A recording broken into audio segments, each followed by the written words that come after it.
Bismillah ar-Rahman ar-Rahim. Au nom d'Allah, le tout miséricordieux, le très miséricordieux. La place du bon comportement en islam. Certes, la louange est à Allah. Nous le louons, implorons son secours et lui demandons le pardon. Nous nous protégeons par Allah contre le mal de nos propres âmes et contre les maux engendrés par nos mauvaises actions. Celui qu'Allah guide, nul ne pourra l'égarer. Et celui qui l'égare, nul ne pourra le guider. Et j'atteste qu'il n'y a point d'adoré à part Allah, seul, sans aucun associé. Et j'atteste que Mohammed est son serviteur et messager.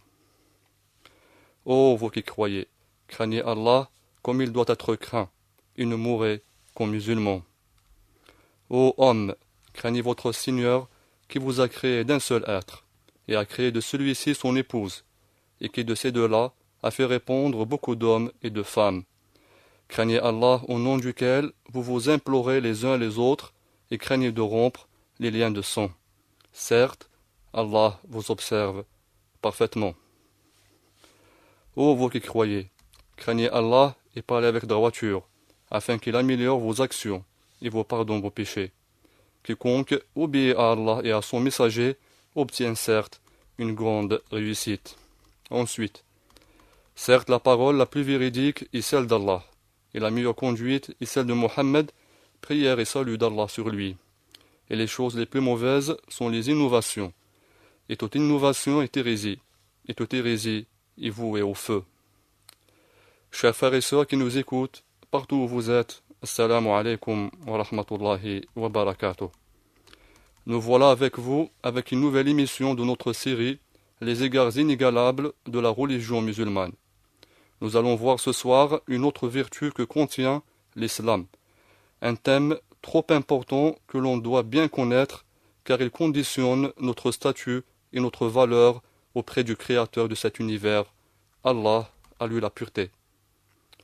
Donc, je vous parlerai dans ce cours, chers frères et sœurs auditeurs, du bon comportement en islam, la conduite louable et les vertueux caractères vers lesquels chacun doit orienter tous ses efforts spirituels afin de les acquérir par l'aide d'Allah, très haut soit-il.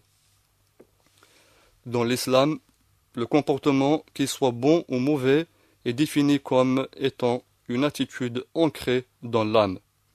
Les savants de la Sunna classent le bon comportement en deux catégories. Le premier est le comportement inné. Cela veut dire que l'homme naît avec certaines qualités morales responsables de plusieurs bons actes qu'il accomplit.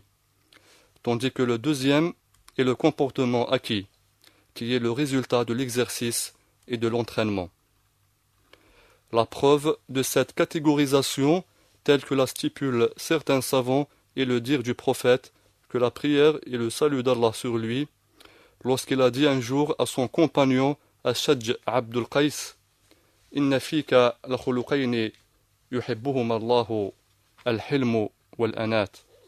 قال يا رسول الله أهما خلقان تخلقت بهما أم جبلني الله عليهما قال بل جبلك الله عليهما فقال الحمد لله الذي جبلني على خلقين يحبهما الله ورسوله رواه أحمد وأبو داود.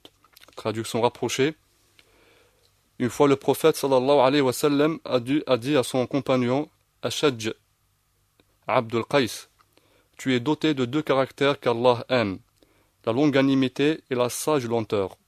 Ashadj dit au prophète, ô messager d'Allah, sont-ils deux caractères dont je me suis attribué, cela veut dire par l'exercice, ou sont-ils une disposition naturelle qu'Allah a mis en moi? Plutôt, ce sont deux caractères dont Allah t'a disposé, lui dit le prophète sallallahu alayhi wa sallam. Ainsi, le compagnon Ashadj lui dit, loué soit Allah qui m'a disposé de deux caractères qu'Allah et son messager aiment. Hadith rapporté par Abu Daoud et Ahmed.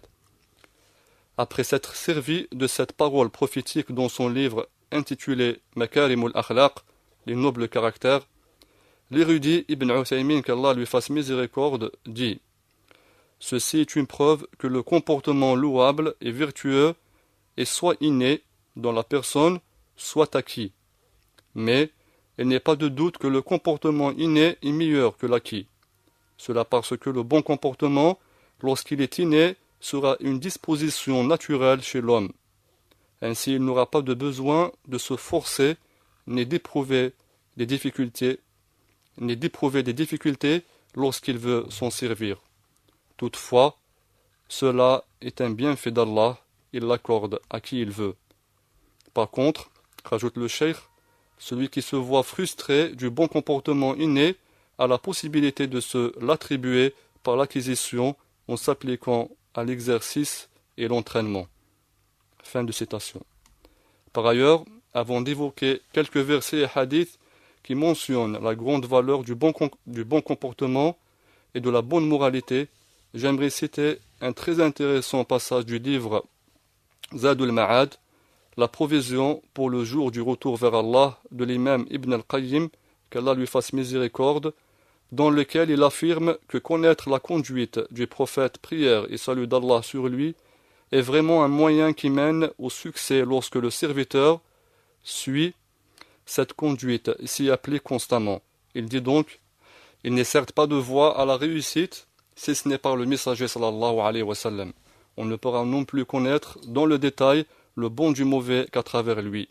Ainsi, tout besoin qui incombera à l'homme et toute nécessité qui se présentera à lui est en vérité bien inférieure à celle qui le relie au messager sallallahu alayhi wa sallam.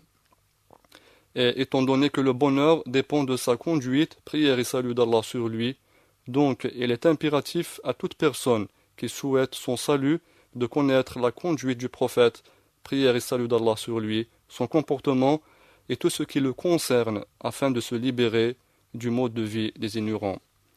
Ainsi comprendrons-nous, chers frères et sœurs, le rôle crucial que joue le suivi de la sunna du prophète, alayhi salatu wassalam, qui est de structurer dans la forme la plus convenable possible la personnalité du croyant. Étudier la vie du messager Mohammed, prière et salut d'Allah sur lui, la comprendre et la mettre en action constitue certes un outil indispensable pour la bonne maîtrise des enseignements divins, de même que pour la réalisation concrète d'un comportement sain et louable, lequel sera bénéfique et avantageux à la fois pour l'individu et la société. Cela dit, celui qui se réfère au livre d'Allah et à la sunna de son prophète sallallahu alayhi wa sallam sera face à des préceptes sublimes qui l'appellent à se parer des beaux caractères prônés par l'islam. Parmi ceux-ci, le verset numéro 4 de la sourate Al-Qalam, la plume, dans lequel Allah, exalté soit-il, fait l'éloge de son prophète Mohammed, prière et salut d'Allah sur lui en disant Wa innaka la'ala khuluqin azim. Traduction relative, et tu es certes d'une moralité imminente. De même, toujours dans l'esprit de faire valoir le bon comportement duquel jouissent les croyants, Allah, pureté à lui, dit dans la sourate Al-Furqan Wa ibadur rahman alladhina yamshuna 'ala al-ardi hawna wa idha khatabahumul jahiluna qalu salama.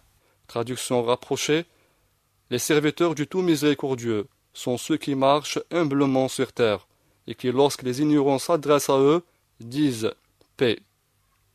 Par ailleurs, les ulémas disent que le verset définissant le plus de bienfaisance, de mérite et de noble caractère est la parole d'Allah, le Tout-Puissant. Certes, Allah recommande l'équité, la bienfaisance et l'assistance aux proches, et interdit la turpitude, l'acte répréhensible et la rébellion. Il vous exhorte afin que vous vous souveniez. En outre, le prophète sallallahu alayhi wa sallam lui aussi montre dans un hadith rapporté par l'imam Ahmad que la visée et l'objectif de sa prophétie est d'amener le comportement à sa perfection. Il dit alayhi salatu wa salam innama bu'ithtu li'utammima makarim al-akhlaq. Traduction relative, je suis envoyé pour parfaire les nobles caractères. Je suis envoyé pour parfaire les nobles caractères. Enfin, les textes révélés à ce sujet sont autant nombreux qu'il nous est impossible d'aller plus loin dans la démonstration, étant le temps de la séance très court. Je conclurai cependant par un dire du prophète sallallahu alayhi wa sallam qui tout clairement met en évidence l'énorme valeur qu'accorde l'islam au bon comportement. méditez-en, frères auditeurs.